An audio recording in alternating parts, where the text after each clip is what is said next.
é uma e a da contabilidade é outra, embora as duas, no final das contas, tenham que, para fins tributários, elas tenham que andar de forma conexa.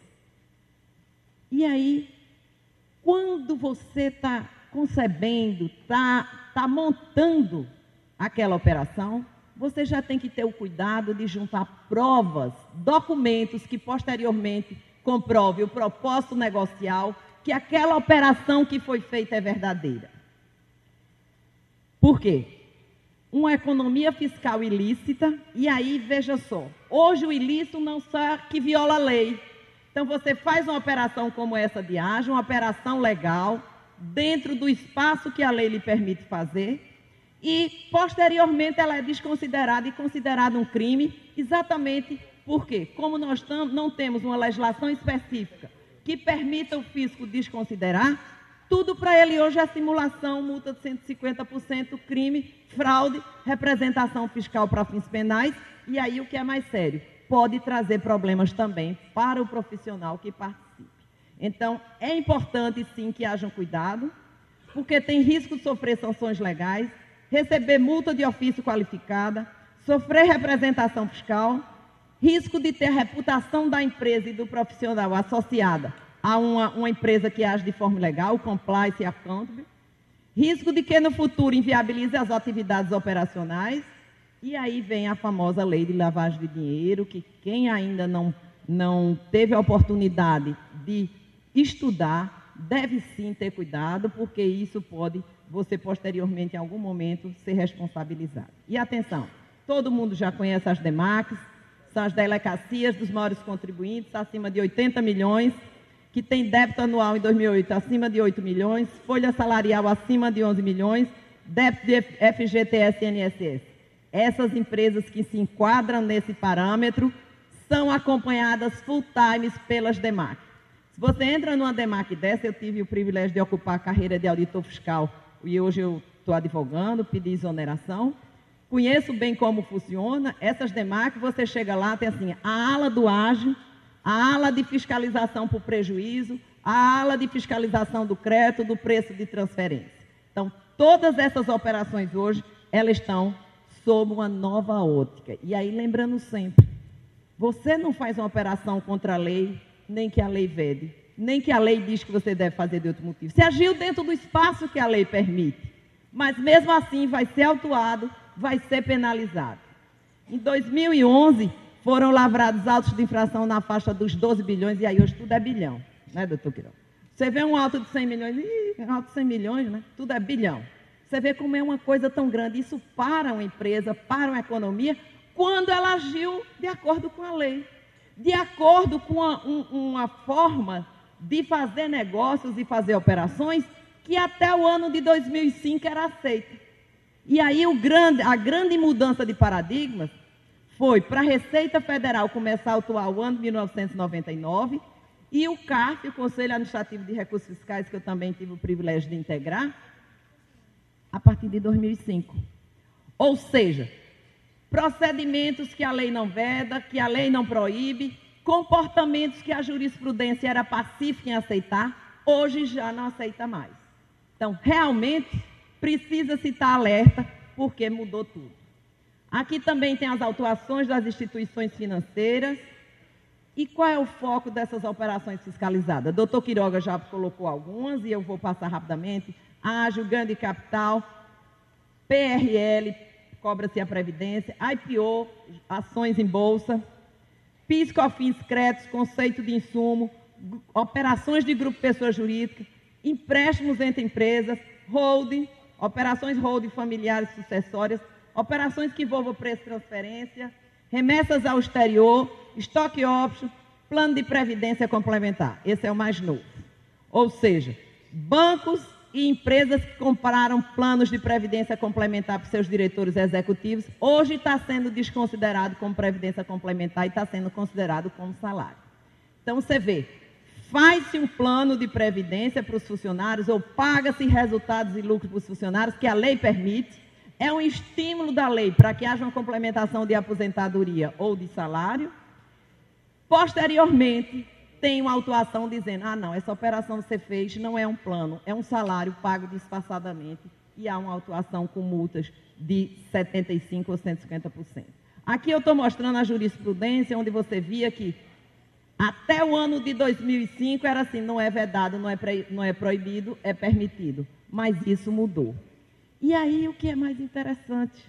Eu saí para pesquisar toda a jurisprudência, quer dizer, a que a gente teve acesso, e você vê que conceitos que não estão na lei, como o doutor Helenilson colocou, estão sendo utilizados precedentes, só que todo mundo acha que pode fazer seu precedente.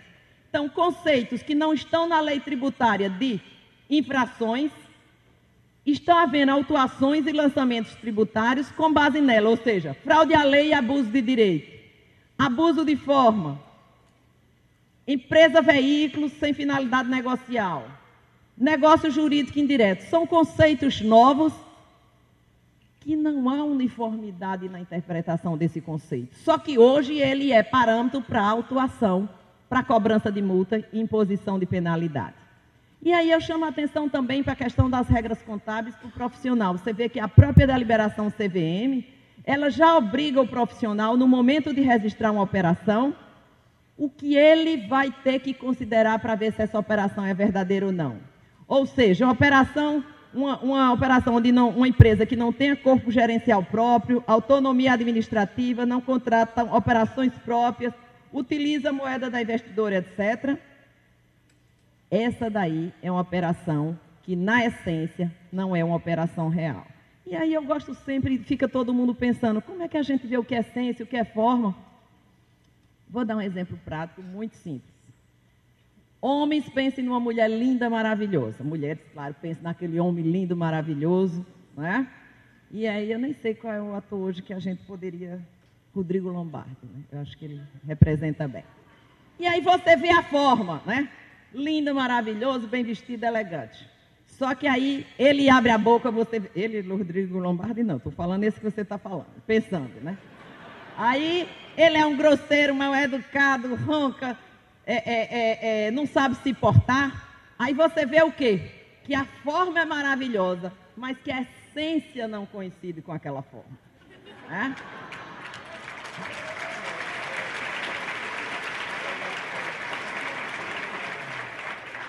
E aí, para vocês distinguirem bem, nós mulheres pensamos igual à Receita Federal. Ou seja, a essência tem que coincidir com a forma, né? Mas os homens não. Basta a forma, eles não querem nem saber se tem essência.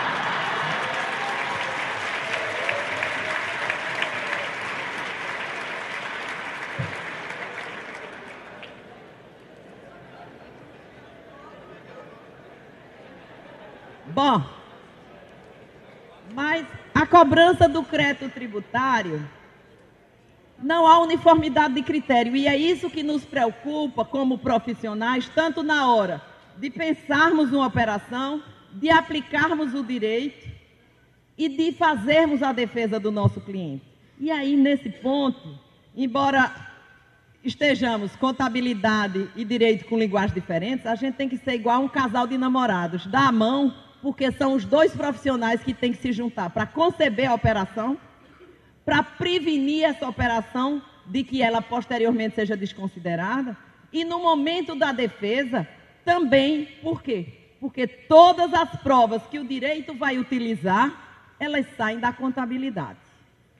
Então, tem que haver uma junção em todos os campos, mas especialmente quando se concebe um planejamento tributário. Aqui eu estou mostrando alguns critérios que o CARF tem utilizado, que o fisco tem utilizado para desconsiderar, e nada disso está na lei. Então, aquele princípio basilar do Estado Democrático de Direito, que é a legalidade, ele está sendo mitigado. E aí também não fica achando que é só coisa do Brasil, não. É o mundo todo. O Brasil, esse ano, assinou um convênio de troca de informações e combate à evasão fiscal e sonegação. Então, é um movimento mundial. Por quê? Porque como os fiscos não podem arrecadar mais aumentando o tributo, eles utilizam a releitura da mesma lei para extrair conceitos novos.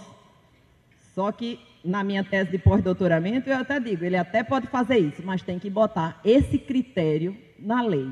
Porque senão nós vamos ser surpreendidos. O que é que dá segurança jurídica? É exatamente a previsibilidade e a certeza. Eu estou aqui hoje porque, claro, a convite dos meus amigos do CFC, das minhas queridas amigas contadoras, elas são tão amigas que estão aqui me assistindo, né? E aí o que é que acontece?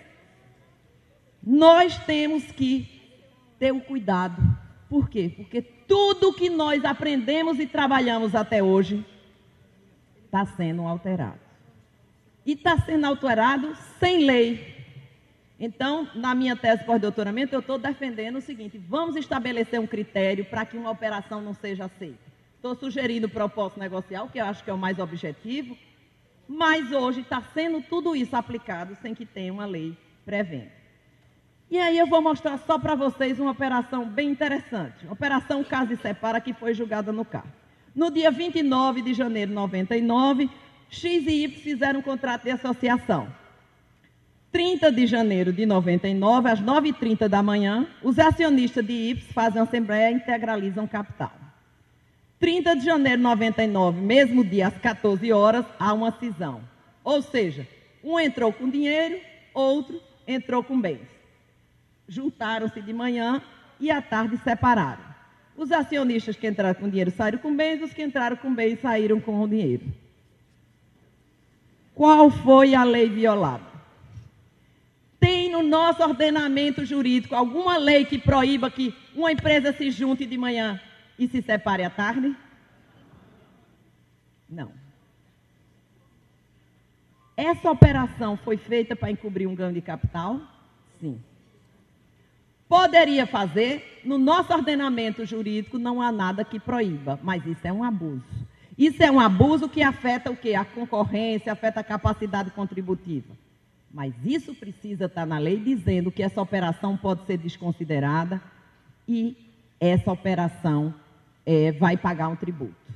Há alguma simulação, que é essa distinção que precisa ser feita. O fisco chama tudo de simulação, mas o que é simulação?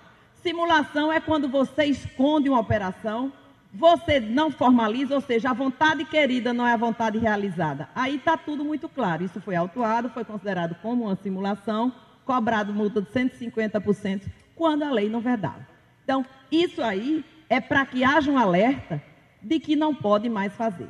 Na minha tese, um capítulo, eu dediquei exatamente ao tax alerta, ou seja, é aquele sinal de alerta. Imagine quando você olha para aquele homem lindo e alerta, ou você olha para a mulher linda e alerta, é igualzinho. Você vai ter que olhar esses sinais quando for fazer essas operações, porque vão servir de alertas para que ou você não faça, ou se você fizer, vai ter que tomar todo um cuidado desde o momento em que você pensa em fazer, porque o risco de ser desconsiderado e cobrado o tributo, penalizado, multa de 150%, crime, representação fiscal e responsabilização do profissional, é praticamente de 100%. Eu até brinco o seguinte: quem fez a operação com ágio, ou foi ou tal, vai ser fiscalizado. Tá? É igual caninha 51, antes, durante ou depois. Não tem como se livrar.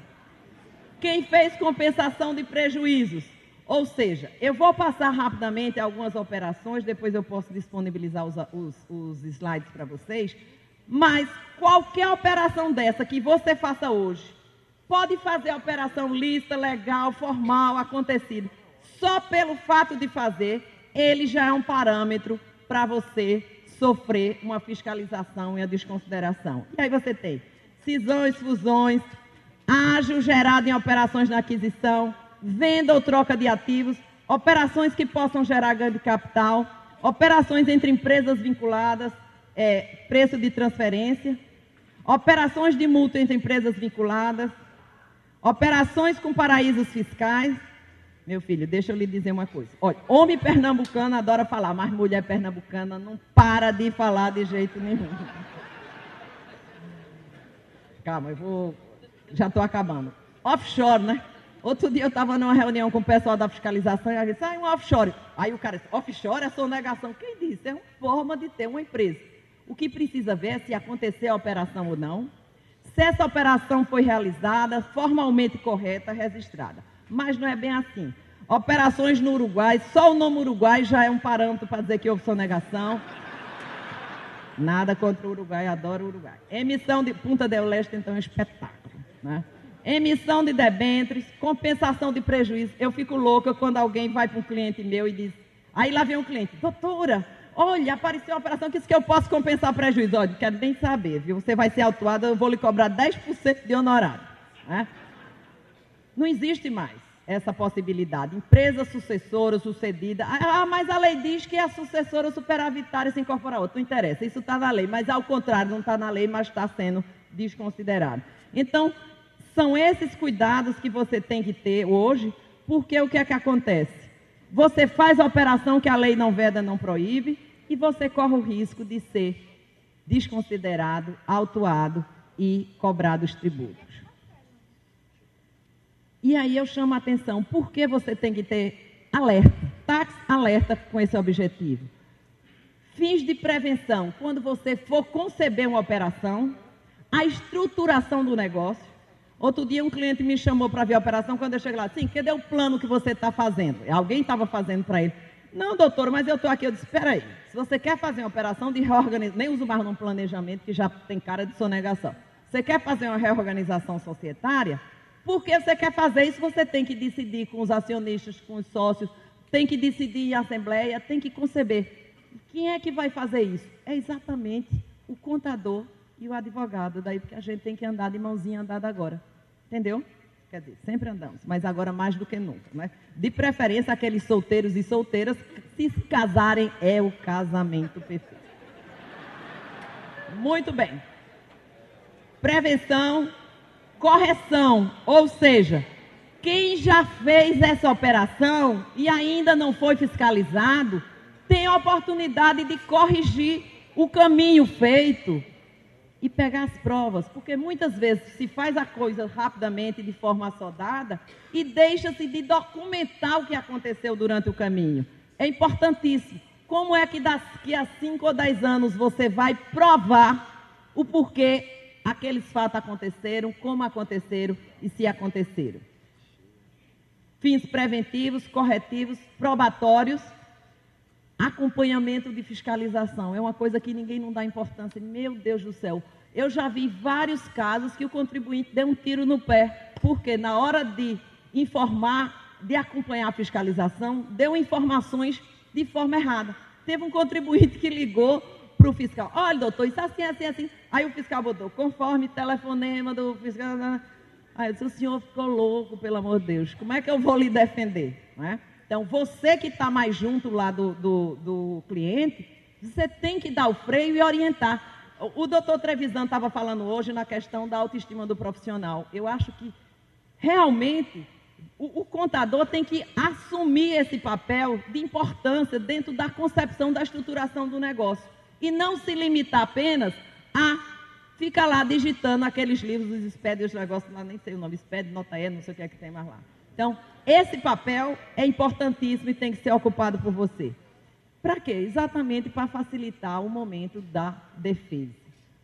Por quê? A autuação provavelmente vai acontecer.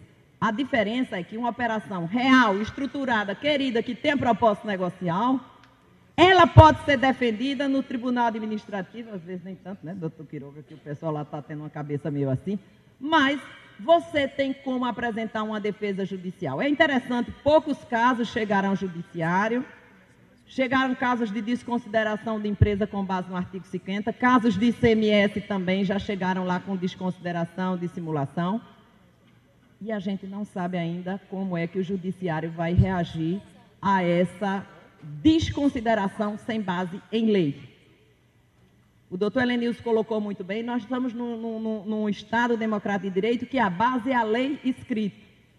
E hoje o que nós estamos vendo acontecer são concepções, eu não digo nem que estamos na era do precedente, porque no precedente tem regras também, Estados Unidos e Inglaterra. Aqui está a casa de Mãe Joana, cada um se acha no direito de fazer uma tese, conceber um raciocínio, e aí é tão interessante que eu já peguei casos que o fiscal disse, isso é um abuso de direito. Aí a delegacia de julgamento disse, não, isso é um abuso de forma. Aí o CARF vai e diz, isso é um negócio jurídico indireto. Se é tudo isso, então não é coisa nenhuma. porque são conceitos jurídicos totalmente diferentes. E é esse cuidado que nós temos que ter. E aí, planejamento não é uma coisa de hoje. Planejamento é uma coisa que sempre existiu.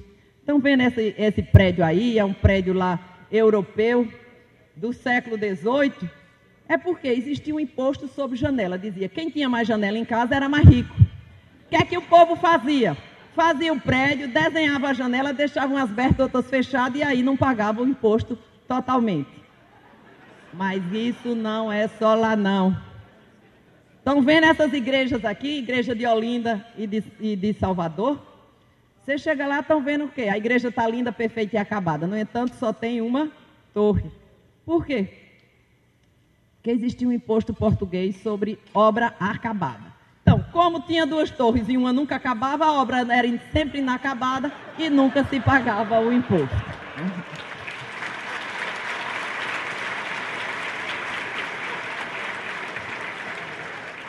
Um minuto de merchandising do maior congresso tributário. Veja, o maior congresso do Brasil, que eu já vi esse de vocês mesmo, mas o maior tributário a gente faz lá em Recife, 26 a 28 de setembro. Espero ter a oportunidade de ver alguns de vocês. Obrigada.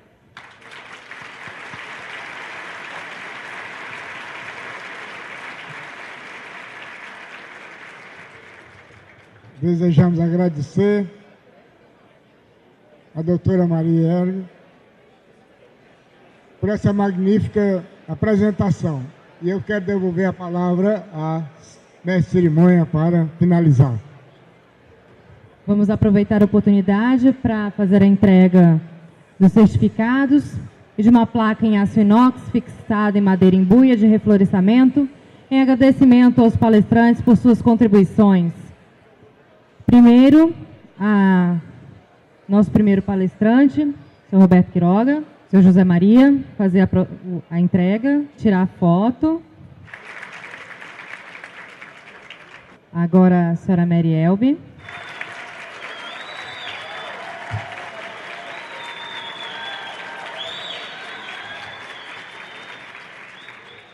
Vamos fazer também a entrega ao senhor coordenador.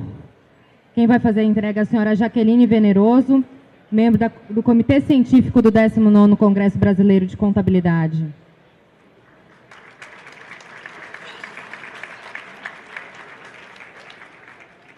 Em nome dos organizadores deste evento, agradeço aos senhores painelistas e ao coordenador dos trabalhos por suas participações neste painel.